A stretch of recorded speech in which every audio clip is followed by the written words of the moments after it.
If you're new to my page, my husband and I dropped out of college 3 times and we now run our business full time. If you're struggling with indecision, I promise we have been there. One of the biggest reasons we kept dropping out of college was indecision, except for it wasn't just indecision, it was indecision tied to money. It never sat well with us that we were pouring so much into something we couldn't even see ourselves doing for the rest of our lives. We were super scared of committing to something that we weren't going to truly love down the road. And there's a book that I read at the time called The Defining Decade by Meg Jay. And while I could go into all of the little ins and outs she discusses there in the book, I'm not going to do that in today's video. I just want to recommend that to you and share a little bit of our experience. The thing that really made us finally decide to start taking steps in our life, regardless of whether or not they were the exact steps we wanted, was looking around at all of the things that we were unhappy with and realizing that inaction was what had kept us there for such a long time. Now, I cannot stress to you enough that when we started our first business, which was an amusement vending route, we did not have much at all at our disposal. But after pulling $40 from our first machine, we realized that committing to that venture for the foreseeable future could act as a stepping stone towards whatever else we wanted to do in life. That eventually led to us becoming fully self-employed, operating our game store together. And looking back, if we didn't make that decision in the moment, I don't know what life would look like today.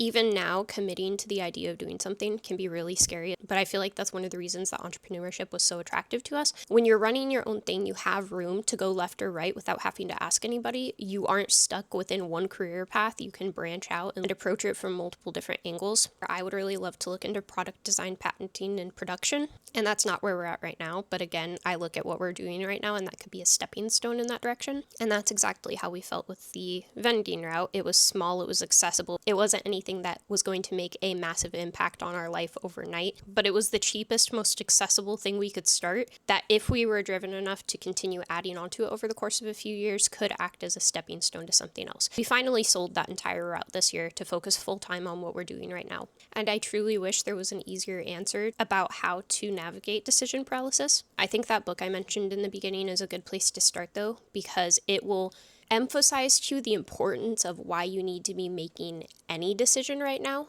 Not even necessarily because whatever decisions we're making right now in our life are the right decisions, but as long as they're done with the intention of improving your future in some way, shape, or form, it will almost always be better than sitting and doing nothing because you're scared of taking the wrong path. We went from completely freaking desolate with no prospects in life to working for ourselves full time and quite honestly living our dream at this point within the span of 3 years, just by picking one thing and saying, this might not be what we want to do right now, but if it can act as a stepping stone towards where we want to be, that's good enough. That's a good start. The hardest part about decision paralysis isn't actually working on whatever it is you started. It's doing that initial picking of something. If you can prove it to yourself once that you're capable of starting something, you're not going to be nearly so scared to pivot and try to go in a different direction in the future.